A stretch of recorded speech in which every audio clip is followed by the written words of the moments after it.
Seigneur. 272. Tout joyeux, glorifions le Seigneur. Tout joyeux, glorifions le Seigneur. J'entends et célébrons ses louanges, adorons avec toi le Sauveur. Nous joignons au céleste parole à Dieu.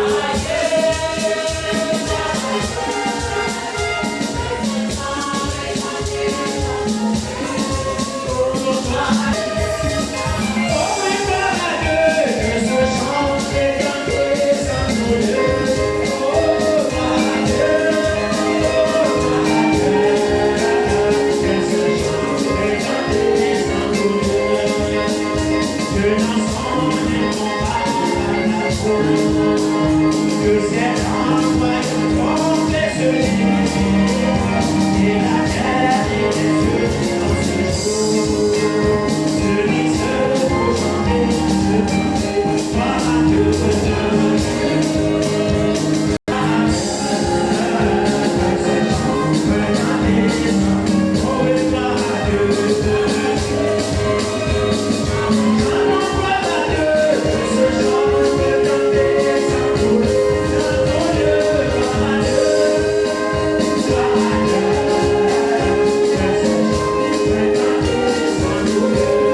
joie que tu mets dans nos cœurs. Pour la grâce, Seigneur, oh Dieu bien-aimé, que tu nous accordes. Et dans ta présence, Seigneur, nous réjouissons devant toi. Chantant les chants de Sion, d'exprimant, Seigneur, la gratitude, la reconnaissance de nos âmes, de ce que tu as fait pour nous, Seigneur. Nous étions morts, tu nous as rendus à la vie. Nous étions perdus, tu nous as retrouvés, Seigneur. Et tu as fait de nous des serviteurs. Tu as fait des fils et des filles de Dieu. Tu as fait de nous un peuple racheté, acquis à ta cause, Seigneur. Nous pouvons chanter les chants de Sion. Seigneur, le monde ne nous comprend pas. Le monde ne sait pas ce qui se passe dans nos cœurs. Seigneur, simplement la joie du salut nous inonde. Seigneur, c'est ce que tu as fait pour nous. Tu nous as triés dans ce monde. Et tu as fait de nous, Seigneur, mon Père, ta propriété personnelle. Nous avons raison de te chanter. Nous avons raison de nous réjouir en toi, Seigneur. Parce que c'est toi qui as fait de nous ce que nous sommes. Seigneur, merci pour ton amour sur nous. Merci pour ta grâce. Merci pour ta bonté, Seigneur. Merci pour ces choses éclatiques. Merci pour la joie du salut. Merci d'avoir permis à nos cœurs, à nos lèvres de te célébrer ce soir. Oh, nom de Dieu, nous te savons déjà présents. Nous te savons déjà présents par ton esprit, Seigneur. Maintenant que nous allons nous approcher du trône de la grâce. Seigneur, oh Dieu bien-aimé, sur le propitiatoire, Seigneur, nous savons que ton sang fait expiation ce soir. Nous nous rapprochons maintenant de ta parole, Seigneur. Nous savons que dans l'ancien temps, lorsque le Seigneur, mon Père, Adam péchait, il est écrit, mon Seigneur, que tu l'expulsas du jardin d'Éden. Et que le chemin qui mène à l'arbre de vie était protégé par les chérubins qui agitaient les épaules flamboyants. À tel enseigne que même Adam, s'il le désirait, il pouvait parler vers l'arbre de vie pour prendre et manger. Et je dois symboliser cela, Seigneur, dans le tabernacle de la troisième partie du temple, où la gloire de Shekinah descendait. Il nous a relaté, Seigneur, que sur l'arche de l'alliance, l'arche du témoignage, il y avait les tables de la loi, la parole de Dieu. Et sur l'arche, les chérubins couvrent les ailes, nous montrant que le chemin de tracé était toujours barré par les chérubins. Il n'était pas accessible, Seigneur. Mais ce jour-là, quand tu étais au calvaire, tu étais suspendu entre ciel et terre, le voile s'est déchiré. Mais tu as rendu ce lieu accessible. Et ce soir, nous pouvons encore rentrer dans ta présence. Par le moyen de ta parole et par ton esprit. Communique-nous ta parole ce soir. Par le moyen de ton esprit, révèle-nous ta parole ce soir. Nous nous soumettons sous ton contrôle. Alors que nous apprêtons à lire une portion, bénis-la dans nos cœurs. Et viens nous parler encore ce soir. Nous te demandons tout cela pour ta gloire. Au nom de Jésus-Christ. Amen. Nos Bibles. 2 Pierre.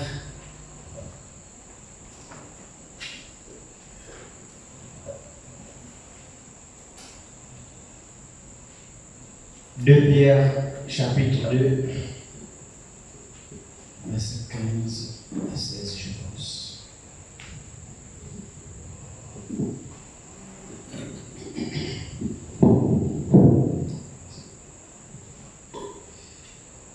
Pierre 2, verset 15 à 16, nous lisons la parole du Seigneur. Après avoir quitté le droit chemin, ils se sont égarés en suivant la voie de Balaam, fils de Béor, qui aima le salaire de l'iniquité, mais qui fut repris pour sa transgression. Une ânesse muette, faisant entendre une voix d'homme, arrêta la démence du prophète. Que le Seigneur ajoute la bénédiction à la de sa parole pour nous asseoir.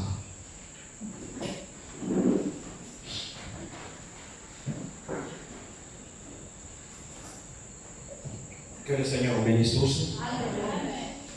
Que le Seigneur vous bénisse tous. Amen. Apprenez à répondre quand on vous bénit. Amen. Amen. Amen. Bien, ce soir nous allons voir ce que j'ai voulu intituler le balamisme. Ici, il nous est relaté l'histoire de ce prophète. Il fut un prophète, comme la Bible dit, puisque la parole de Dieu dit au prophète, il fut un prophète, Balaam, le fils de Béor, qui rencontra Israël lorsqu'ils étaient dans leur chemin de pèlerinage pour la terre promise. Sous la conduite de Moïse, le serviteur de Dieu, le peuple était conduit et la direction que Israël suivait était la direction du Seigneur lui-même.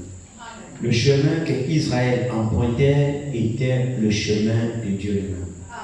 Parce que nous savons qu'il est écrit que la colonne de feu marchait devant le peuple pour les éclairer la journée et la nuit, la nuée, et la nuit, le feu, la nuit, le jour, la nuée. C'était l'Éternel qui était devant le peuple pour les conduire. Donc, nous savons que le chemin que le peuple empruntait pour marcher, c'est un chemin de Dieu lui-même parce que Dieu était devant, Moïse suivait Dieu et le peuple, évidemment, suivait Moïse. Alors, pendant leur marche, cette histoire-là va pouvoir arriver et c'était justement juste après que le peuple marchait dans le désert, il partait, il campait parce que le chemin était long. Il campait, et quand la colonne de feu lève le camp, le peuple se met aussi à plier bagages, à se mettre en route. Quand la colonne de feu s'arrêtait, le peuple aussi campait là. C'était comme ça qu'Israël était conduit. Alors pendant leur marche, ils ont eu la résistance. Ils ont croisé des Amoréens, ils croisaient le peuple qui combattait sur la route. Parce que Israël, à certains moments, le peuple qui avait le malheur de se trouver sur la trajectoire du chemin du peuple, eh bien, Israël est passé à tabac. Parce que le chemin, comme je le disais, ce n'était pas choisi par Moïse, le chemin était choisi par Dieu lui-même. Donc le peuple qui avait le malheur de se trouver sur la trajectoire de Moïse, du peuple d'Israël, eh bien, ce peuple-là payait pour leurs frais. Et c'est comme ça que Moïse, avec Israël, ont infligé les défaites au peuple qui s'interposait dans leur pèlerinage, leur marche pour la terre promise. Alors ils vont arriver à quelque part, ils vont se camper là.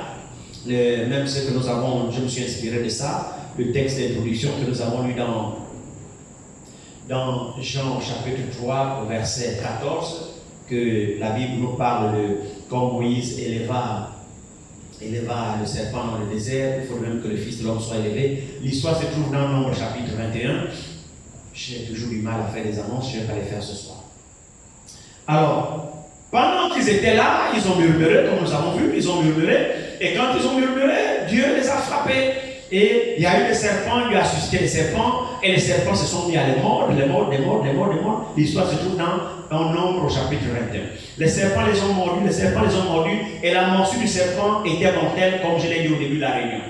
Alors, le peuple s'est rendu compte qu'ils ont péché. C'était le peuple d'Éternel en route vers la terre promise. Alors ils sont arrivés, ils se sont mis à murmurer, à critiquer, à bouder. Dieu ne voulait pas cela parmi le peuple, et Dieu a frappé.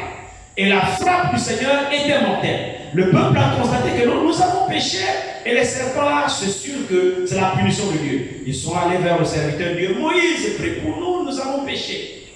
Moïse est allé prier, il a intercédé, Seigneur, ôte les serpents. Dieu a répondu à Moïse, je n'ôte pas les serpents, mais fais-toi un serpent de fer, un serpent métallique que tu vas mettre sur la perche. Et quand le peuple, le serpent, vont encore mordre les pécheurs, puisqu'ils ne vont pas cesser les péchés, ils vont toujours pécher. Alors moi, je laisse aussi les serpents. Parce qu'enlever les serpents est synonyme que le peuple va arrêter les péchés. Mais comme Dieu que le peuple ne va pas arrêter les péchés, alors lui aussi n'enlève pas les serpents. Parce que le salaire du péché, c'est la mort. Donc chaque fois que quelqu'un pécherait, le serpent le mordra. Mais malgré la morsure du serpent, Dieu a pourvu un moyen par lequel celui qui ne voudra pas mourir peut sauver sa vie. C'était par le serpent métallique. Alors Dieu va dire à Moïse, fabrique-toi un serpent et mets-le sur une perche. Lorsque quelqu'un sera mordu, qu'il aille simplement là où est le serpent que tu as mis sur la perche, il se met à regarder le serpent et il sera guéri, il ne va pas mourir. Alors Moïse a mis ce serpent. Cela symbolisait quoi? Cela symbolisait l'expiation. Alors le peuple d'Israël, c'était vraiment un peuple béni par Dieu. Parce que c'était le choix de Dieu lui-même. Souvenez-vous que c'était la descendance d'Abraham, d'Isaac et de Jacob. Parce que Dieu a fait la promesse promesse à Abraham, il a dit, je te bénirai. Je serai ton Dieu et le Dieu de tes descendants après toi. Et nous savons que d'Abraham est né Isaac, le fils promis. D'Isaac est né Jacob. Et de Jacob, les 12 patriarches qui ont peuplé la nation israélite. Amen. Donc Jacob a fait 12 fils. Et ce sont ces 12 fils-là qui correspondent aux 12 tribus qui ont peuplé la nation d'Israël. Et ce sont eux qui se sont retrouvés en esclavage en Égypte pendant 400 ans. Et après 400 ans, Dieu est descendu lui-même, selon ses promesses, il est allé les chercher pour les ramener sur leur territoire de pèlerinage que leur ancêtre Abraham a séjourné. Donc, pour la route vers leur territoire, il y avait des difficultés sur la marche. Mais c'était un peuple béni. Amen. Un peuple béni. Souvenez-vous qu'il y a eu 3 symboles qui symbolisaient effectivement la grâce que le Seigneur, que le peuple a trouvé dans le milieu. C'est-à-dire, avant la sortie, souvenez-vous, dans l'Exode 12, avant que le peuple ne sorte, avant de frapper le premier-né, le dernier fléau que Dieu a décidé de frapper Pharaon pour que Pharaon lâche prise, il y avait l'immolation de l'agneau. Ça, c'était très important. Dieu a dit, vous immolerez un agneau. Aujourd'hui, Pharaon va vous libérer. Vous immolerez un agneau. Vous le garderez pendant 14 jours. Sans défaut, sans rien à faire. Il n'y a pas d'un agneau mâle, sans défaut, tout cela. Vous le garderez pendant 14 jours. Après, vous allez le sacrifier. Et nous savons que cet agneau-là symbolisait Christ. Le sacrifice parfait. Et cet agneau devait être gardé pendant 14 jours. Et nous savons que les 14 jours symbolisent les 14, ou alors symbolisent les 7 âges de l'Église et les 7 âges de l'Église les 7 âges du peuple d'Israël et les 7 âges de l'Église du Nouveau Testament. Ce qui faisait 14. Parce que Israël, les patriarches, l'ancienne alliance autant a eu leurs âges de l'Église. Donc les 14 jours-là symbolisaient les 7 âges des Juifs et les 7 âges de l'Église des Nations, ce qui faisait 14, pour montrer que ce sacrifice-là englobait et Israël et les nations. Amen. Amen. Le même agneau-là couvrait et le rachat des Juifs et le rachat des nations. Amen. Symbolisé par cet agneau. Alors le sang qui avait coulé, c'était le sang que Dieu a fait alliance avec le peuple d'Israël avant de sortir. Donc ils étaient sous l'expiation, sous le sang. Dieu avait dit, vous immolerez l'agneau. Et le sang, vous le mettez sur les linteaux. Et l'ange de la mort passera. Lorsque l'ange passera, il verra le sang et vous épargnera. Alors, quand ils sont sortis, c'était déjà sous le sang. Amen. Ils étaient déjà sous le sang. Donc, pendant qu'ils marchaient, ils étaient sous le sang. Amen. Les nations qui les combattaient ne savaient pas. Mais Israël était sous le sang. Premier signe. Deuxième signe, ils avaient un prophète confirmé par la colonne de feu. Donc, c'est-à-dire, frère, souvenez-vous, Israël, Moïse n'était pas la demande d'Israël. Non. Non. C'est vrai, non? Amen. Non, Moïse n'était pas la demande d'Israël. Ils n'avaient pas prié, Seigneur, envoie le prophète, Seigneur, envoie le prophète. Non. Non, non, non, Moïse n'était pas la demande du peuple. Amen. Moïse était le choix de Dieu pour le peuple. Donc Moïse était la grâce de Dieu. Quand Dieu a dit, moi-même je descendrai, je vous délivrerai, nous voyons que c'est au travers de Moïse. C'est Dieu alors qui a choisi Moïse. Amen. Donc le peuple, non seulement était sous le sang, mais il avait un prophète confirmé. C'est vrai, non? Amen. Et la troisième chose sur le serpent. Amen. Donc c'est un peuple béni. Dieu a mis un arsenal pour montrer au peuple que vous êtes protégés par moi. Amen. C'est moi-même qui vous conduis. Ils ont un prophète confirmé. Ils sont sous le sang. Et ils ont l'expiation de leur péché. Donc le serpent symbolisait le péché déjà jugé. Amen. Donc lorsque le serpent te mordait, tu partais, c'est-à-dire, quelle que soit la gravité de la morsure, quelle que soit la gravité de la morsure, tu n'es pas loin. Ah, la blessure. Non, non, non, non. Dès qu'il te mordra, le serpent est là. Tu cours vite là où le serpent est là. Ça symbolisait quoi? Le péché déjà jugé. Amen. Ça montrait que le peuple était sous l'expiation de Dieu. C'était un peuple protégé par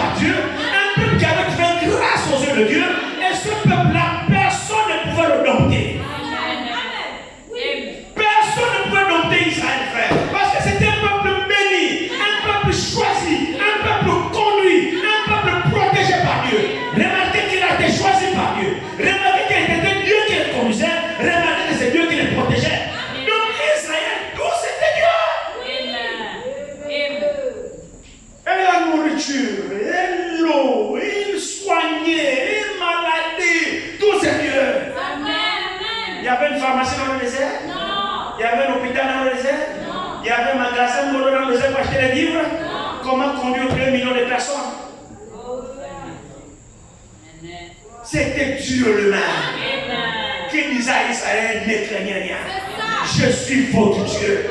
Vous avez trouvé grâce à mes yeux et moi je vous conduis. Je combattrai quiconque vous combattra.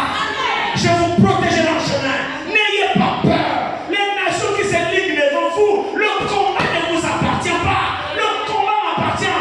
Vous n'avez qu'une seule chose à faire. C'est de prêter attention à mes instructions. Obéissez-moi et laissez-moi faire le travail. Israël ne connaissait pas le chemin, frère, c'était Dieu. Et il n'avait même pas cherché le chemin. C'est merveilleux, hein? Il n'avait même pas cherché le chemin, Dieu est devant. Suivez-moi. Je connais la route. Même si elle semble bizarre, il connaît la route. Même si la route n'est pas là, il trouve. Si la colonne ne fait pas par la passe là,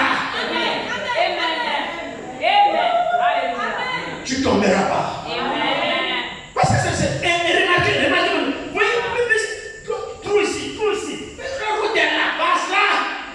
C'est la colonne de fer, la passe là. Vous savez pourquoi? Parce qu'il sait que c'est là où c'est bon pour toi. Là où toi tu penses, oh mais Seigneur, ici c'est mieux, ici c'est non, c'est pas mieux. Passe là où tu vois la colonne de feu devant, c'est le chemin qui est bon pour toi. Si la route est là. Israël était béni. Israël était protégé. Dieu a prouvé à Israël qu'il est Dieu. Israël n'a pas de reproche à faire à Dieu. Alors, chemin faisant, il marchait. Le peuple qui s'aventurait à les attaquer, Dieu disait à Moïse, n'aie pas peur, je te livre entre tes mains. Ils livrent la guerre, ils sont vainqueurs. Ils livrent la guerre, ils sont vainqueurs. Israël n'était jamais vaincu. Amen. Je dis bien, Israël, sous la conduite de Moïse, n'était jamais vaincu aussi longtemps que Israël suivait ce que Moïse leur disait de faire. Aussi longtemps que Israël obéissait à ce que Moïse leur demandait de faire, Israël était vainqueur parce que ce que Moïse leur demandait de faire, Moïse le tenait de Dieu. Oui. Alors ils sont arrivés, ils ont murmuré. Dieu a accordé encore la grâce serpentaire. Alors, pendant qu'ils étaient là, ils étaient déjà proches de moi. Ils étaient déjà proches de moi pour atteindre le territoire du roi Balak. Alors, pendant leur marche, les échos d'Israël, frère, étaient partout. Hein. Les voisins alentours, Israël s'est mis à la terreur. À l'approche d'Israël, les nations tremblaient. Alors, le roi Balak a entendu les échos. Il était quoi? Il était le roi des Moab. Or, le peuple de Moab, c'était un peuple qui connaissait aussi l'Éternel. Souvenez-vous que les Moabites, ce sont les enfants de Lot. C'est là l'origine des Moab. Les enfants de Lot, la descendance de Lot.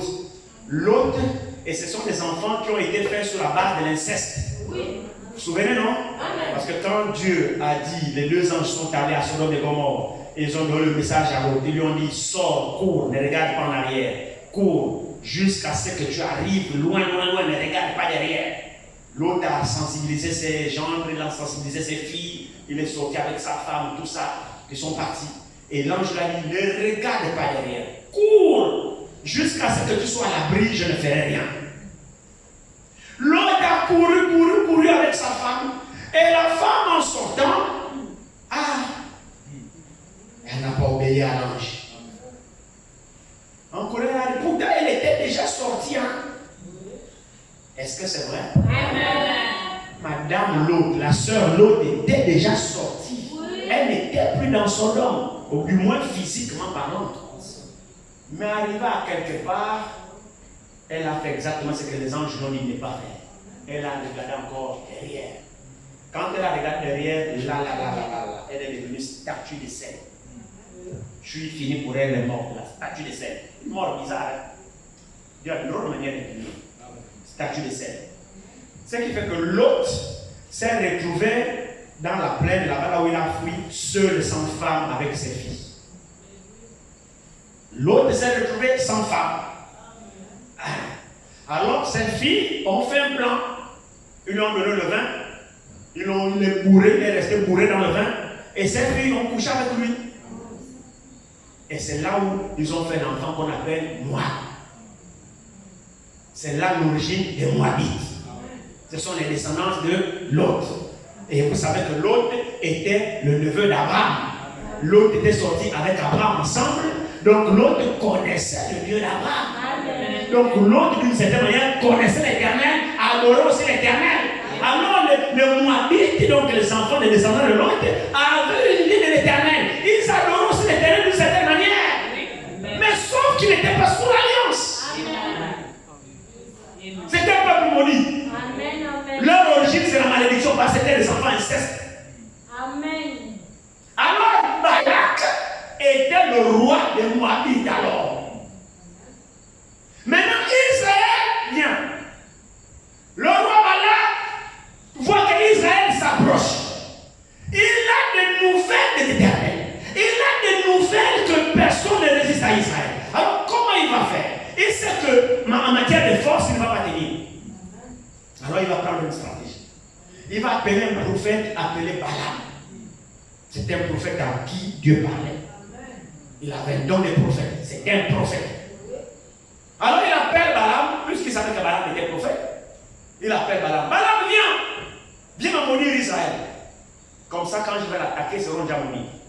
Je peux les vaincre. Parce que là où ils arrivent, là, ils n'en feront qu'une couche de moi. Viens me maudire Israël. Alors il a envoyé le roi Balak a envoyé des espions pour aller chercher Balaam, le prophète, là où il était, pour l'amener. Alors quand les espions sont venus, envoyés par le roi, ils arrivent chez Balaam. Balaam le reçoit. Alors il donne. Balaam commence bien.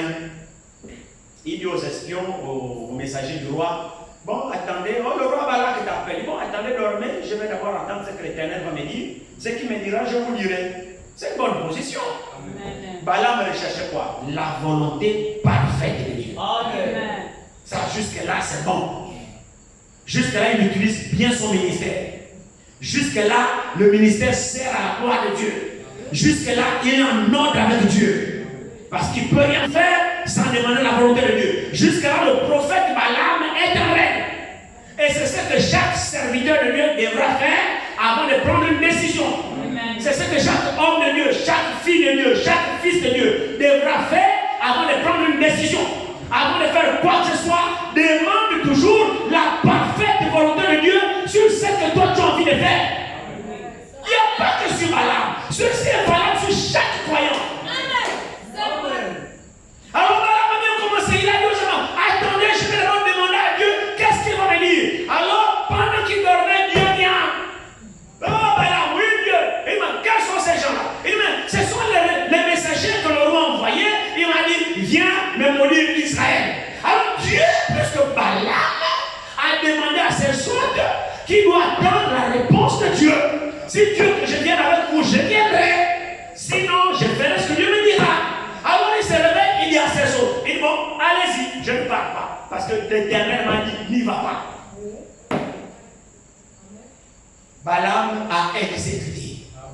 Jusque-là, il était en ordre avec lui. Les messagers sont retournés voir le roi. Bredouille. Oh, roi, le prophète a dit qu'il ne vient pas. Le roi a dit, comment ça? Il a envoyé encore des gens plus importants que les premiers messagers dans son royaume. C'était un roi. Donc il a envoyé des gens considérés par rapport au premier. Il dit non, allez-y dire à mon prophète qu'il n'ait pas peur de venir. Je fais de lui comme ça. Je lui donnerai l'argent. Je vais l'élever dans ma nation. Je suis roi. J'ai la possibilité de faire ce que je dis. Parce que je suis roi. Je l'éleverai. Je construirai une grande église. Je ferai une ceci. Il a fait de grosses promesses par rapport aux premières promesses. Ces messagers sont répartis pour voir le prophète. Ils sont arrivés. Bonjour le prophète, bonjour. Nous sommes venus cette fois-ci. Le roi Balak nous envoie encore chez toi. Pourquoi tu refuses? Viens maudire Balak. Viens maudire Israël. Le roi t'appelle. En ce moment-là, Balaam, en connaissance de la parfaite volonté de Dieu, aurait dit à cette deuxième messager pour dire, j'avais déjà donné ma position aux premiers qui sont venus. L'Éternel m'a dit, je ne viens pas. Allez-y dire au roi, je ne viendrai pas. Même si lui me vient, je ne viendrai pas. Parce que Dieu m'a dit, n'y va pas. Amen. Alors, qu'est-ce qui s'est passé? Il y a quelque chose qui s'est passé dans le cœur de Balaam. Quand ces deuxièmes messagers sont arrivés avec de meilleures propositions, ils ont dû monter les enchères. Ils ont dû proposer quelque chose de mieux à Balaam le prophète. Et ça a mordu à l'hameçon. Ça a touché le cœur de Balaam. Parce que les propositions que la deuxième équipe a proposées à Balaam ont touché le cœur de Balaam. Et le cœur de Balaam, rien n'allait plus. Rien n'allait plus. Quand il voyait les propositions que le roi a fait, la promesse que le roi lui a faite, ça penchait maintenant dans son cœur. Alors Balaam ne pouvait plus dire non. Balaam ne pouvait plus les renvoyer. Et c'est ça le danger qui guette beaucoup de croyants. Amen. Aujourd'hui, on peut se figer sur Balaam. Frère, Balaam n'est pas seul. Cette attitude guette beaucoup de croyants. Qui aujourd'hui peut rester ferme par rapport à la position de la parole, quelle que soit la position. Nous sommes tentés de plusieurs manières. Oui. Amen. Nous recevons des propositions de plusieurs manières. Il n'y a pas que les prédicateurs. Les dangers chez les prédicateurs, c'est que quand les gens disent trop, s'il y a quelqu'un qui te fait plus de bien, la tendance du prédicateur est toujours à faire des compromis envers ce dernier. Nous sommes humains. Nous sommes humains. La corruption, on appelle ça la corruption. Oh, en bon français, c'est la corruption. Balaam a été corrompu. C'est vrai, non? Les propositions alléchantes faites par le roi Balak lui ont interpellé. Il a dit, ah, ça, quand il regarde, il n'a pas ça. Il lui a proposé. Il est pauvre.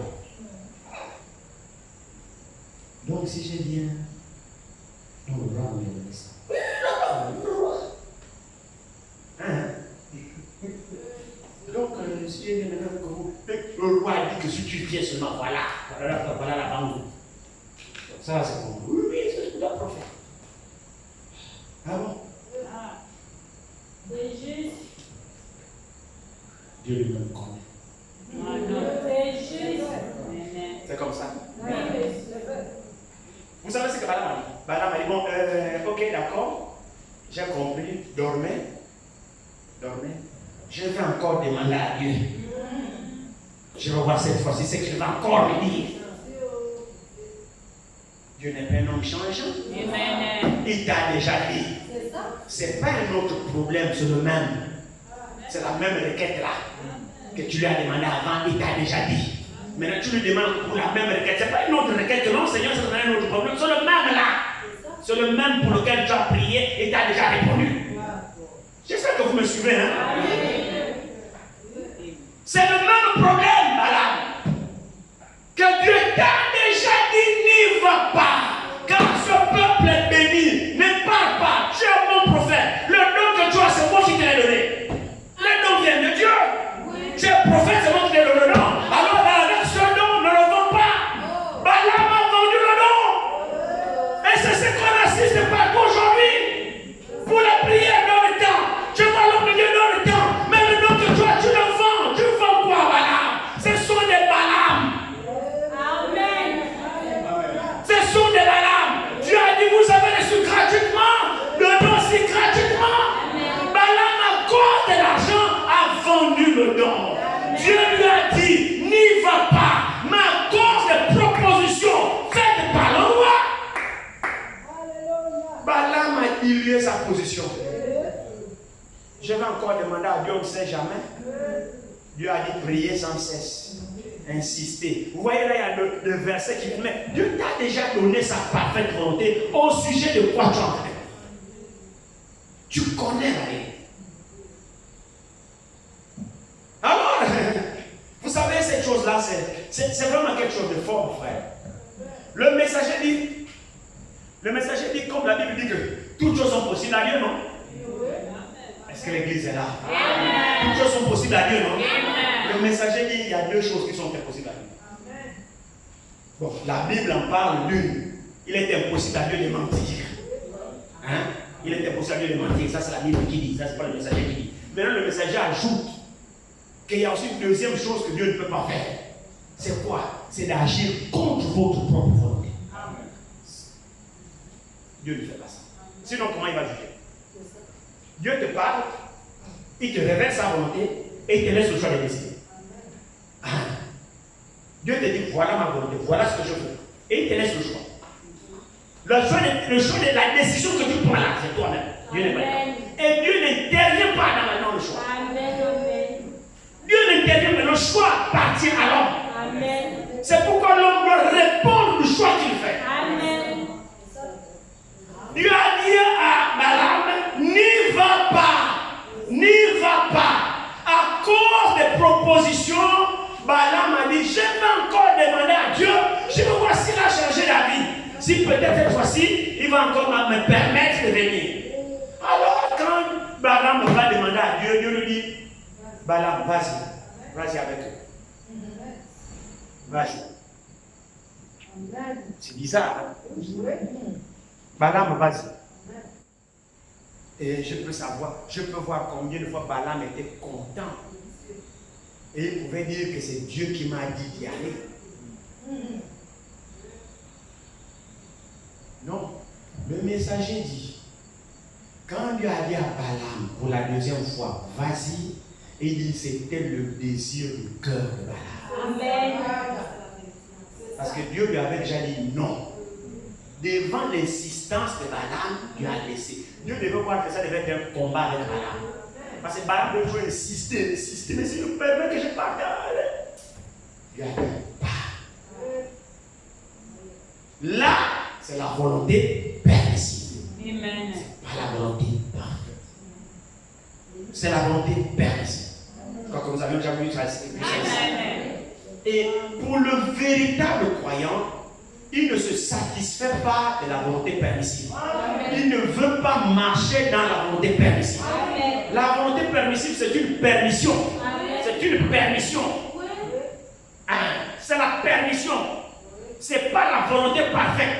Ce n'est pas le désir de Dieu. C'est votre désir à vous et Dieu vous le permet. Dieu vous laisse faire ce que vous voulez faire. Et Dieu a laissé Balaam partir. Balaam, lorsqu'il est parti, il arrive chez Balak. Balak était content. Balak dit, maudis-moi Israël. Parce qu'il s'approche déjà de notre frontière. Parce qu'Israël était déjà à la frontière avec le peuple noir. Il dit, mais il s'approche déjà de la frontière. Maudis-le-moi. Maudis-le-moi. Fils de dehors. Balak dit, bon écoute, je suis un prophète. Bâtis-moi ici 7 hôtels. Avec 7 béliers. Balak lui a bâti 7 hôtels sur la montagne. Avec 7 béliers, il a sacrifié. Et Balaam s'est tenu là pour invoquer Dieu. Éternel, qu'est-ce que tu veux que je fasse? Dieu est venu, puisqu'il était prophète. Dieu ne se répand pas de ses dons, de ses appels.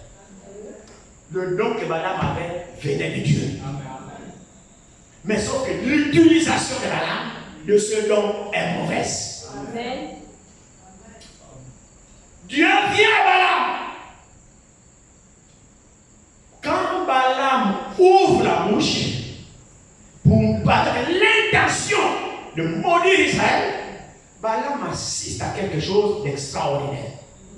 L'intention de Balaam sur la montagne, c'est de maudire le peuple. Parce que c'est ce que le roi attendait de lui. Mais quand Balaam ouvre la bouche, Dieu change la malédiction en bénédiction. Balaam se voit prononcer des paroles de bénédiction à Israël. Et tout cela devant Balak. Le roi Balak. Tu fais quoi? Tu es en train de bénir le peuple. Je t'ai dit maudire le peuple. C'est pour ça que je te paye. Mais tu es en train de le bénir. Moi, je ne t'ai pas dit de le bénir. Je t'ai dit maudire mon ennemi, maudire-le.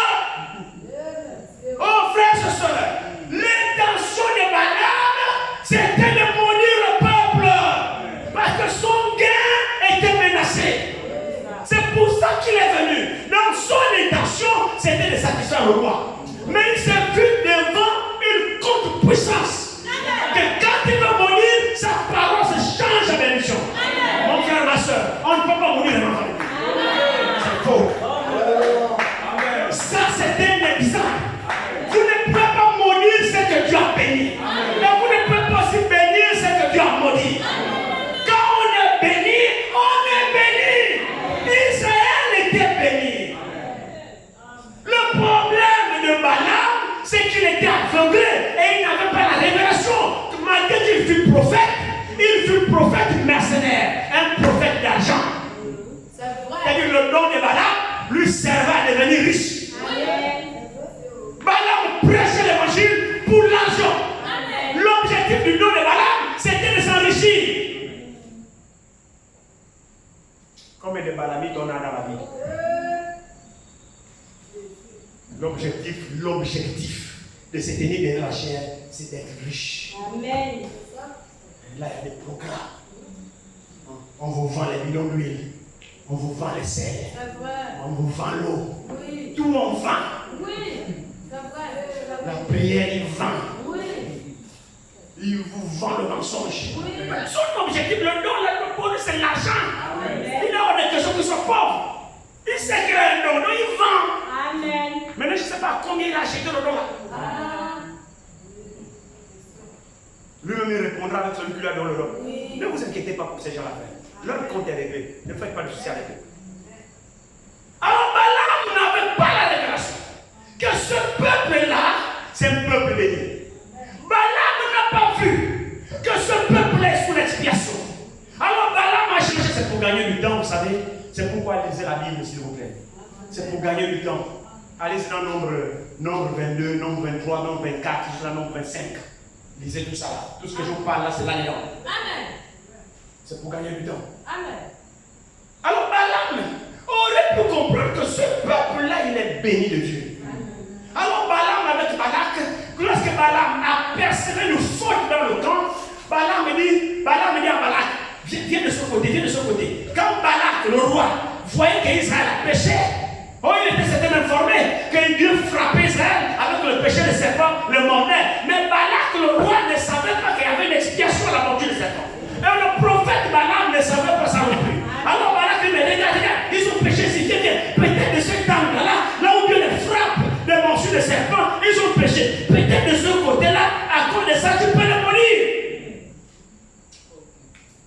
Voilà ce qu'ils ont fait. J'ai appris qu'il y a des morts dans le camp. Dieu est en train de régler le camp. Les serpents les mordent là-bas. Oh, c'est là le problème avec Dieu. Les serpents les mordent, c'est vrai. Mais est-ce que tu as les yeux pour voir le serpent des reins? Il ne voyait pas. Balak ne voyait pas. Balaam ne voyait pas. Amen. Quand Dieu règle ses comptes avec son peuple, ne vous mêlez pas. Ne vous mêlez pas, frère. Dieu, c'est le peuple de Dieu. Ils avaient péché, non? Ils ont murmuré, non? Dieu a tué 23 000 par les serpents, non? C'est pas le même Dieu qui a donné le serpent des reins comme solution à leur peuple. Ne vous mêlez pas les problèmes de Dieu et son peuple. Mais Balak ne voyait pas ça. Balaam ne voyait pas ça. Il n'avait pas la révélation. Quand ils apprennent, voici ce qu'ils ont fait chez eux. Oui, maudit-les. Quand Balaam vient, il veut maudire. Ça, c'est de toute façon la bénédiction. Mais pourtant, les nouvelles que j'apprends là-bas, c'est des pécheurs. Les témoignages que j'apprends ne sont pas bons. Mais pourquoi Dieu ne les maudit pas? Non, tu ne peux pas les maudire, monsieur. Ils sont bénis. Leur manquement, ça ne les regarde pas. Leur faiblesse ne te regarde pas. Le Dieu qui les a appelés savait ça. Et il est au milieu d'eux. Il a donné la colonne de feu. Il a donné le sang. Il a donné le serpent des reins. Il a pourvu pour leur marche. Alors vous là-bas, ne jugez pas le peuple de Dieu. Ils ont trouvé grâce dans les mains de Dieu. Dieu les conduira.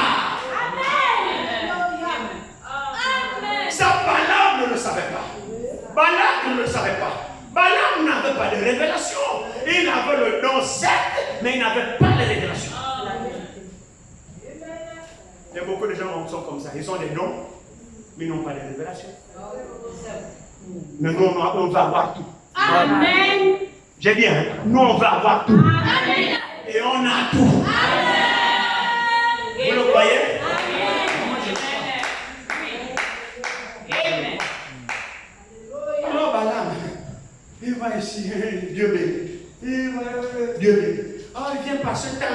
Voici ce que j'ai appris qu'ils ont fait. Maudit, Dieu béni. C'est comme si Dieu ne voyait même pas ce qui a parmi son peuple. Balaam fatigué. Balaam dit à Balak, débat maintenant entre eux. Oh, je t'ai pas dit, je t'ai pas dit que je dirais ce que je viens de dire. Maintenant le débat entre eux. Donc même si tu me donneras ton argent, je dirai ce que Dieu dit. Regarde, regarde comme ça. Mais tu es parti à la cour de l'argent. Dieu t'a dit, va pas. Tu n'allais pas avoir tous les problèmes là. Maintenant tu veux mentir, oh, ne t'ai-je pas dit, même si tu me donnerais que le bien, je dirai ce que Dieu dit. Mais ça ne dépend pas de toi. Ce que tu dis là, ce n'est pas par ta propre volonté. C'est Dieu qui change la malédiction dans ta bouche pour la transformer en bénédiction pour la simple raison que ce peuple est béni. Et toi, malgré que tu sois prophète, tu n'es pas dit de bénir ce que Dieu a promis. Ou maudit Père merci. Donc Balaam n'avait pas le choix. C'est que la prophétie de Balaam était juste. Parce que c'est Dieu qui parlait dans sa bouche. Alors la Bible parle de l'enseignement de Balaam. C'est ça qui est un problème. Et c'est sur ça que Dieu nous met en garde. Et c'est ce que j'ai voulu intituler le balamisme. C'est-à-dire l'enseignement de Balaam. Il y a eu quelque chose qui s'est passé avec Balaam. Vous voyez, prêcher c'est bien. Prophétiser c'est bien. Mais enseigner, c'est important. L'enseignement, c'est ce qui fait asseoir le croyant dans ce qu'il croit. Amen. Donc, si vous n'êtes pas correctement enseigné, Amen. le risque c'est quoi? C'est que vous êtes emporté à tout vent de doctrine. Amen. Tel vient, oh Amen. Tel vient, oh Amen. Il dit dans la Bible, on fait c'est dans la Bible, Amen. Non, parce que vous n'êtes pas enseigné. Amen. L'enseignement positionne le croyant. Amen. Le croyant doit être enseigné. Quand le croyant est enseigné, alors il est posé sur les fondations. Amen. Même si un ange vient déguisé en ange en lumière, il l'a enseigné. Oui. Il sait sur quoi il se tient. Amen. Mais quand le peuple n'est pas enseigné, le peuple est emporté à tout va et l'ordinaire. Amen. Ici, c'est fut le cas. Balaam a dû développer une stratégie. Voyant qu'il ne pouvait pas maudire Israël, il était déterminé à avoir les biens des propositions du roi. Parce qu'il voulait absolument devenir riche avec son roi. Il était déterminé. Quitte à faire quoi, il va le faire. Et c'est ça qu'il a fait. Et Dieu voyait ce don. C'est pourquoi jusqu'à Pierre, regardez ici, nous avons l'histoire se trouve où? Dans Nombre. Hein? L'histoire là se trouve dans Nombre. Balaam est dans Nombre 22. Voilà Pierre dans la Nouvelle Alliance qui vient nous parler de Balaam. Hein? Pierre vient nous parler d'une histoire vieille depuis. Regardez très bien ici. Après avoir quitté le droit chemin, ils se sont égarés en suivant la voie de Balaam. Voie avec V-I-O-E. Donc voilà, mais comme chemin. Pas la voie du son, mais la voie du chemin. Oh. La voie de Balaam. Donc Balaam avait une voie. C'est-à-dire Balaam avait son chemin. Et ces gens-là ont suivi le chemin de Balaam. Balaam avait un chemin qu'il suivait, qui n'était pas le chemin de Moïse. Amen. Balaam avait son chemin.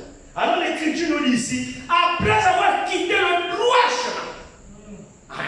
Le droit chemin, c'est le chemin de Dieu. C'est-à-dire la parfaite volonté de Dieu. C'est ça le droit chemin. On ne peut pas s'égarer si on ne sait pas avoir détourné du véritable chemin. L'égarement ne vient que si on s'est détourné du chemin. Mais tant qu'on est sur le bon chemin, il n'existe pas d'égarement. L'Écriture dit ici, après avoir quitté le droit chemin, qu'est-ce qui va se passer après? Ils se sont égarés en suivant la voie de Balaam, le fils de Béor, qui aima le salaire de l'iniquité. Pourquoi l'iniquité? Mais c'est parce que Balaam était instruit sur la parfaite volonté de Dieu. Amen. Oui. Balaam avait reçu la révélation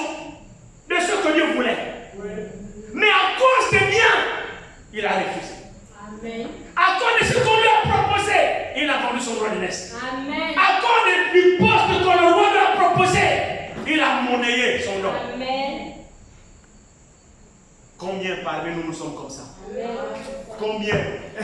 Combien parmi nous on vend nos positions à cause des propositions? Amen. Combien parmi nous, la voie de Balaam c'était la voie de compromis. Balaam a fait des compromis. L'enseignement de Balaam c'était un enseignement basé sur le compromis. Mais c'est vrai. L'enseignement de Balaam. Allons-y dans l'Apocalypse. Apocalypse 2. Vous voyez, ce que Balaam a fait était tellement vilain que ça se retrouve même dans l'Apocalypse. Le dernier livre. Dieu a en horreur l'histoire de Balaam. Dieu a en horreur la stratégie utilisée par Balaam. Balaam était un filou, était un stratège, un mercenaire. Regardez comment l'Apocalypse, Jean dans l'île de Patmos, l'Esprit ramène à Jean ce que Balaam avait fait pour le peuple d'Israël et il met en garde l'Église du Nouveau Testament. Amen. Regardez ici. Amen. Apocalypse chapitre 2 ici, verset 14. Commençons au verset 14. Là nous sommes à l'âge de Pergame, c'est-à-dire le troisième âge de l'Église. L'âge du mariage de l'État avec l'Église. Là où l'Église a commencé à se corrompre avec l'État, commencé à s'associer au monde. Pergame. Regardez ici, verset 14. Mais j'ai quelque chose contre toi. C'est que tu as là des gens attachés à la doctrine de Balaam. Amen. Vous avez entendu ça? Amen. Donc Balaam avait une doctrine. Il avait un enseignement. Regardez ce qu'il avait fait comme enseignement. Écoutez, poursuivons la Dieu. Qui enseignait à Balaam, donc le roi, à mettre une pierre d'achoppement devant les fils d'Israël pour qu'ils mangent des viandes sacrifiées aux idoles et qu'ils se livrent à la débauche. Ça, c'était l'enseignement de Balaam. C'était une doctrine. Alors, qu'est-ce que le prophète Balaam a fait? Balaam s'est retrouvé devant Ébilem. Lequel d'Ébilem? De l'autre côté, il n'arrive pas à maudire le peuple pour lequel il avait été engagé par le roi.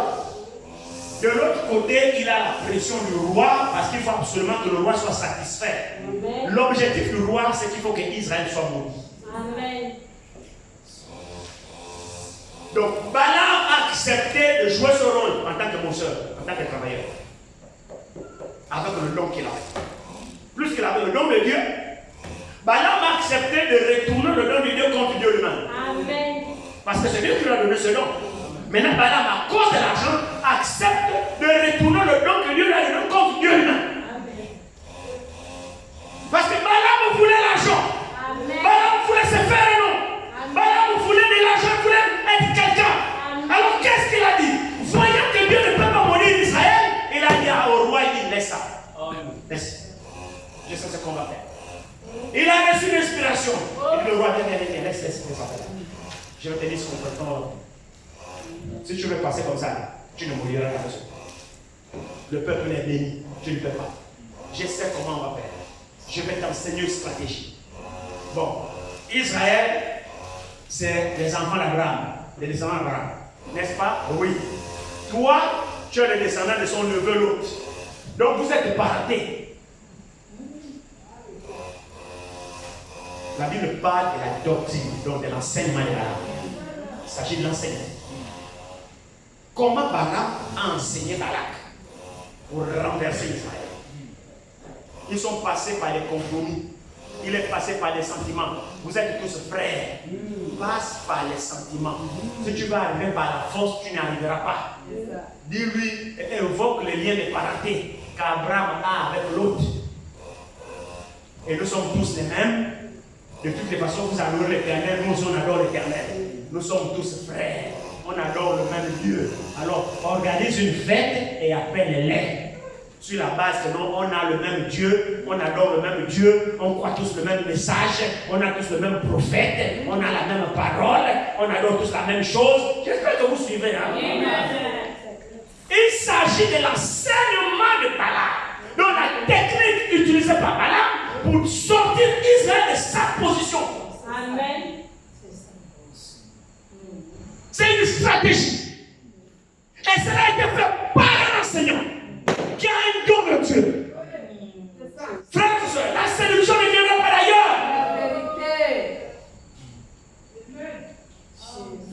bénédiction ne viendra pas d'ailleurs. C'est toujours pas quelqu'un qui croit le même message que vous. Amen. Et on dit le prophète a dit, le prophète, nous sommes tous les mêmes. On n'est pas les mêmes. Amen. On n'est pas les, on n'est pas pareil. Amen. On n'est pas pareil. Amen. C'est juste. Nous devons faire très attention. C'est ça. Or, les filles de Moab, c'était les nominations. C'est pourquoi cette affaire de mariage là, c'est une affaire très dangereuse, qu'il faut faire très attention. Dans le mariage, problème ancien, Frère Franck il dit que l'affaire de mariage là, il faut un parfait accord entre le frère et la soeur, et ce accord là doit aller jusque dans les questions même de la foi. C'est-à-dire vous devez croire la même chose. Oui. Amen. Aujourd'hui, on assiste au mariage, le frère croit comme ça, la soeur croit comme ça, non, c'est pas grave. Alors, chacun respecte sa foi. C'est vous qui voyez. Mais quand on dit être en accord, c'est même jusque dans les questions de la foi, dit Frère Franck. Ne croire de la même manière, croire pareillement. L'accord qui avait été donné à Ève, c'était chair de sa chair, os de ses os. Donc c'était pareil. C'est ça. Comment pouvez-vous célébrer un mariage d'un frère qui croit cette honneur, Ah, Seigneur. d'un frère qui croit la sainte doctrine? Sur quelle base? Bon, l'union là, dans le foyer là, ils seront comment? Ils vont vivre comment dans leur foyer? Bon, s'ils ont des enfants, les enfants iront à l'église de qui? Des papas ou à l'église de maman? Bon, l'unité de la foi est où? Parce qu'avant l'enlèvement, nous devons arriver à l'unité de la foi. C'est-à-dire croire la même chose. Et c'est ça le problème qu'il y a eu. Le piège que Balaam a tendu aux enfants d'Israël, c'est un piège de la ruse. Balaam a dit, écoutez, laisse ça comme ça. En termes de force, Dieu est avec, on ne peut pas les bénir. J'ai fait tout mon possible, mais quand peut-être j'avais de bonnes intentions, mais prends ma bouche. On ne peut pas. Voilà ce qu'on va faire. Organise une fête. Pas sur la base que nous prenons tous la même chose. Va avec cette base-là. Ne le brutalise pas. Oh, l'affaire a tellement touché Dieu que Dieu a gardé Balaam jusqu'à parler de Balaam dans l'Apocalypse. Amen. C'est que ce que Balaam a fait, frère, c'est mauvais devant Dieu. C'est mauvais. La doctrine de Balaam, l'enseignement de Balaam. Ce que Balaam a fait, c'est mauvais. Très mauvais. Et Dieu se sert de ce que Balaam a fait pour conscientiser l'église aujourd'hui. Amen. Le balamisme, c'est un esprit. Amen. Qui vient sur la base des sentiments. Nous sommes tous les mêmes. On croit tous la même chose. On croit tous au même message. On croit tous au même prophète. Frère, nous sommes les mêmes conventions. Je me souviens, à l'époque, quand nous avons pris ce message, frère, les sœurs étaient naturelles. J'ai dit, hein, les sœurs étaient naturelles. Il n'y avait pas vos histoires de mèches là, sur les têtes des sœurs. Il n'y avait pas ça. Les mèches là, il n'y avait pas. Les habits que vous avez maintenant, il y a un accoutrement maintenant des sœurs là. C'est-à-dire, vous avez des longues jupes et vous mettez des collants. Et vous mettez des espèces de hauts là qui vous collent comme ça là. Ça colle sur vous comme ça. Arrêtez ces habits là, c'est pas de Dieu. Arrêtez ça. Et des habits amples comme ça qui vous couvrent. Vous avez choisi des pullovers ou quoi? Ça vous colle tout le corps. On voit vos seins, on voit vos femmes. Arrêtez ça. On a besoin de voir comment vous êtes dessiné. Habillez-vous amplement. Prenez des habits amples. Soyez libres dans vos habits. Cachez votre corps. Quand nous avons cru ce message, les sœurs avaient un accoutrement. Quand tu regardais comme ça, tu veux. Shalom, sœur. Forcément, elle va te dire Amen. Oui. Forcément, elle va te dire Amen. Et là, je parle de toutes les assemblées libres. Oui. Avant qu'on commence maintenant à diluer. Non, le prophète a dit, vous pouvez tresser, faites vos cheveux, mais ne ressemblez pas au monde. Maintenant, cette citation-là, ça nous a amené des dérapages jusqu'aujourd'hui. Chacun va là où il veut. Il y a les sœurs aujourd'hui, même les mèches de couleur. Moi j'ai vu, sœur. Amen. Moi j'ai vu. Avec les mèches en rouge sur la tête. De cette église-là-ci. Amen. Vous voulez que je parle? Mais quand vous venez à l'église, bien sûr, vous prenez soin de ne pas amener ça. Mais quand vous êtes dehors, vous faites vos choses. Au dehors, là-bas, vous n'êtes pas sœur. Amen. C'est donc ce qu'on vous a enseigné. Donc vous êtes ma sœur à l'église. Honte à vous. Amen. Vous mettez le vert, jaune, machin, vous êtes là avec ça, on dirait le perroquet. Non, les sœurs étaient naturelles. Vous êtes belles comme ça. Amen. On allonge les choses, on sent même que vous mentez. Regardez, pour nous autres, moi, quand je sais que tu mens, ce n'est pas tes cheveux. Amen. Moi ici, je sais que tu mens. Ce n'est pas tes cheveux. C'est les cheveux des morts, des Brésiliennes ou des Indiennes qui sont mortes comme vent. Et vous achetez, vous mettez ça sur vos têtes. Montrez-moi où une sœur blanche a déjà acheté les cheveux noirs. Vous mettez ça. Amen. Soyez ce que Dieu a fait de vous. Amen. Amen. Les blancs, c'est les blancs, les noirs, c'est les noirs. Chacun avec sa spécificité. Amen. C'est le même Dieu qui nous a créés. Amen. C'est vrai, non? Amen. Amen. Alors, les sœurs de moi n'étaient pas comme les Israélites. Là-bas, c'était les mini-jupes, les sexy, les rastas, les mèches jaunes. Là-bas, c'était le style. C'était le style. Et Balaam savait. Balaam savait. Parce que ce que Balaam a vu chez le roi Balak, chez le Moabite, il n'y a pas ça dans le peuple élu. Amen. Non, dans l'église épouse Israël, les sœurs étaient convenablement habillées dans le désert. Elles étaient convenablement habillées, c'était les saints de Dieu. Elles étaient pures, naturelles. Amen. Mais c'est la tendance qu'il y avait dans les églises. Et il n'y avait pas ça. Amen. Alors Balaam a dit non. Va sur la stratégie que nous sommes tous les mêmes. Amen. On adore tous le même Dieu. Il n'y a pas de combat parmi nous. On a reçu tous le message, tous le même prophète, les mêmes ceci, les mêmes citations, tout ça. Organise une convention, organise une fête, une convention de l'unité. Je ne sais pas prendre le terme que vous voulez. Balaam savait Amen. que les noms délivrés d'Israël, Amen. les noms délivrés qui sont en Israël, déjà que Moïse a des problèmes à les canaliser. Dès qu'ils vont arriver, ils vont voir les sexy girls là. Eux-mêmes, ils vont tomber. Amen. Eux-mêmes, seuls, ils vont tomber. C'était quoi? C'était une stratégie. Et ça fonctionne. Alors, Balak a décrété le fait Baal Péor, qu'il a intitulé Baal Péor. Il a invité Israël. Nous sommes tous frères sous les conseils du prophète corrompu. Je peux voir Dieu, voir comment Balaam a posé cette histoire. Amen. Balaam avait pour objectif satisfaire le désir du roi. Amen. Il a fini par réussir. La doctrine de Balaam, l'enseignement de Balaam, au point où cela perdurait jusque dans l'âge de l'église de Pergame. Amen. Amen. Tu as là, au milieu de toi aussi, des gens qui sont attachés à la doctrine de Balaam. Amen. Dans l'église de Pergame,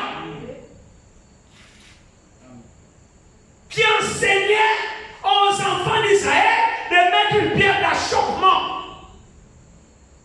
Mettre une pierre d'achoppement, c'est-à-dire séduire Israël pour que Israël soit en conflit avec Dieu. Amen. Vous pouvez lire cette histoire. Vous pouvez lire ça, Nombre chapitre 31, Nombre chapitre 32. Après cette plaie, c'était carrément terrible ce que Balaam a fait. C'était terrible. Israël est parti à la fête et c'était le désordre. C'était un chaos. Quand Israël est allé à l'invitation de Baal Péor, frères et sœurs, c'était terrible. Il y a eu un mélange. Un mélange. Israël était béni, ils se sont mélangés avec un peuple maudit. Parce que moi, était maudit sur la l'élection. Donc Israël est allié à Moab par le lien de la femme. Amen. Donc ce mélange-là a suffi pour que Dieu se fâche. Amen. Amen. Et Dieu s'est pour ses frères. Amen. Dieu les a tués. Amen. C'était grave ce qu'ils ont fait. Sous l'inspiration de Balaam. Sous l'inspiration de Balaam. Et Dieu a gardé cette histoire. Amen. La doctrine de Balaam. L'enseignement de Balaam consistait au compromis. Oui. Au compromis, nous sommes tous un. Amen. L'enseignement de Balaam a entraîné Israël à tomber. Amen. Amen. L'enseignement de Balaam a consisté à dire à Israël, non, nous sommes tous un. Amen. Avec les Moabites. Adorons tous ensemble. Mélangeons-nous. Amen. Or, la vie d'Israël n'est pas la vie des Moabites. Amen. Amen. Israël vient dans la sanctification. Or, les Moabites viennent dans la débauche. Maintenant, Balaam a dit non, l'enseignement de Balaam, il ne cognait pas sur le péché. L'enseignement de Balaam, c'était un enseignement sentimentaliste. C'était un enseignement de tolérance. C'était un enseignement de compromis. C'est pas grave, on est tous un, même s'ils sont comme ça va, c'est pas grave. Balaam n'osait pas cogner le péché qu'il y avait à moi. Amen. Balaam, en tant que prophète, voyait la vie de Moabite. Mais il n'osait pas prêcher contre ça. Amen. Parce que son argent devait être menacé. Amen. Alors Balaam a fait le compromis. Par contre, il a enseigné à Balak d'attirer Israël par ruse. La ruse. Et Israël est tombé. Ça fait des dégâts dans le camp. Amen. De très graves dégâts. Et Balaam savait, parce qu'il était prophète, il savait que non, pour amener que Israël, Dieu se fâche contre Israël, amener seulement Israël et quitter la position de la parole. Dès qu'ils vont seulement faire ça, Dieu va régler leur compte. Amen. Balaam savait. Donc Balaam a dit à Balak, ne te casse pas la tête. Tu cherches à mourir le peuple, non, laisse le peuple pas se mourir tout seul. Prends seulement la stratégie, fais une fête, prends-les par les sentiments, eux-mêmes vont tomber sur. Cette histoire-là, mon frère et ma soeur, si nous voulons l'actualiser, vous allez comprendre que les hommes meurent, mais les esprits ne meurent pas. Amen. Nous avons des Balaam aujourd'hui. Amen. Nous avons des Balaam encore aujourd'hui qui utilisent la même stratégie pour nous déplacer la position dans laquelle nous sommes. Amen. C'est pourquoi, mon frère, ma soeur, veillons sur la position dans laquelle nous sommes. Amen. Que chacun veille de son côté. On ne se mélange pas n'importe qui pour n'importe quoi. Amen. Faites attention à ce que vous écoutez. Faites attention aux endroits où vous visitez. Amen. Les gens viendront sous couvert du message. Les gens viendront sous couvert de la parole. Et pourtant, on n'est pas pareil. Amen. Quand vous avez trouvé grâce devant Dieu, Amen. Dieu ne veut pas que vous puissiez vous mélanger avec qui que ce soit qui vienne vous vendre les illusions. Amen. Quand vous avez trouvé grâce devant Dieu, Dieu tient à ce que vous respectez sa marche, sa conduite. Amen. Quand Dieu conduit un peuple, Dieu ne veut pas que quelqu'un d'autre s'interfère dans la conduite de son peuple. Amen. Et c'est au peuple d'être vigilant. Amen. Savez-vous comment Balaam a été tué?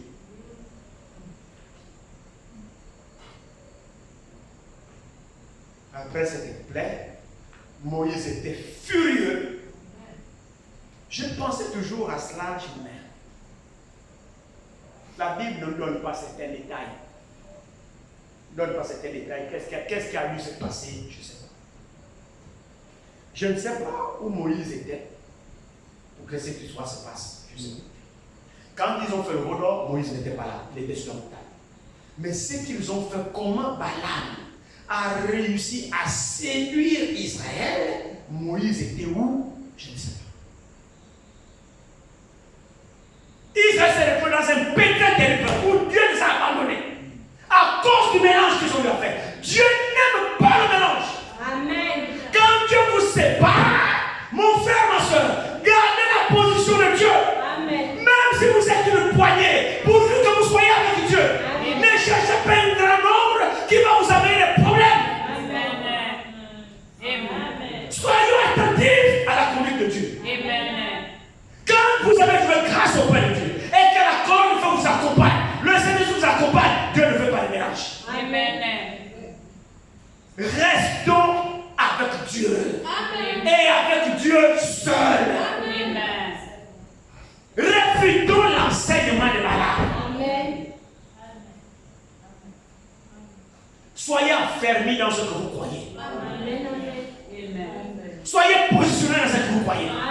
Ne vous laissez pas séduire par les balamites. Amen. Le balamisme, c'est un esprit. Amen. Balaam est mort, mais l'esprit de Balaam est vivant. Amen. Balaam est mort, mais l'esprit de Balaam agit encore aujourd'hui. Amen. Si Dieu l'a parlé dans l'âge de Pergame, c'est que le même esprit existe encore aujourd'hui. Amen.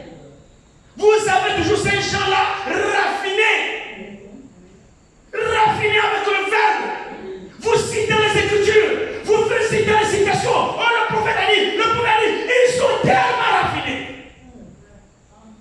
Balaam n'est pas venu pour dire à Israël que l'Éternel n'existe pas.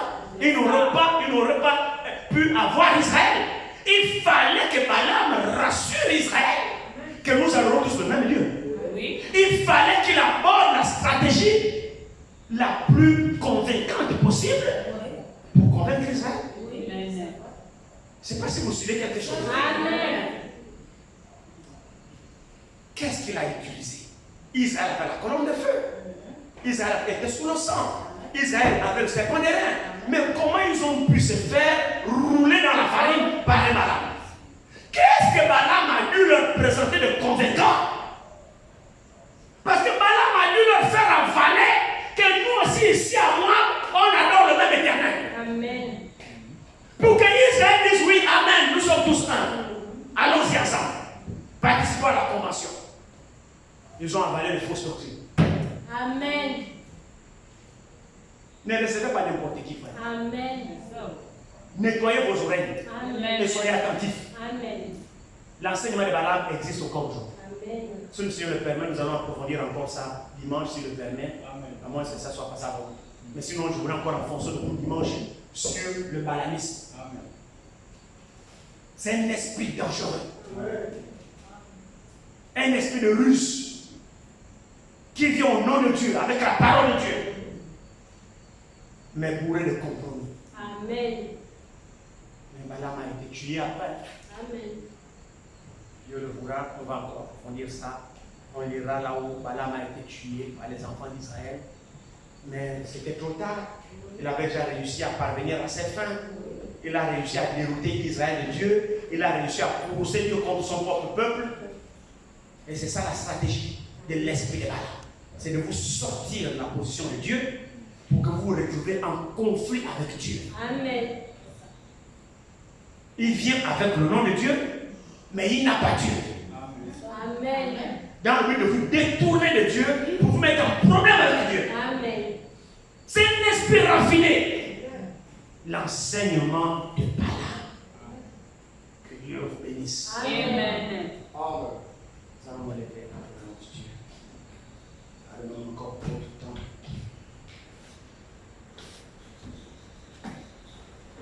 Amen.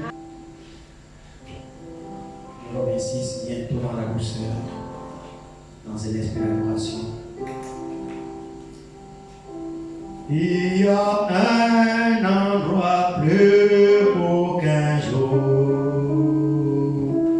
et par la foi nous pouvons le voir, car le Père nous attend sur le chemin, sous nos préparés là.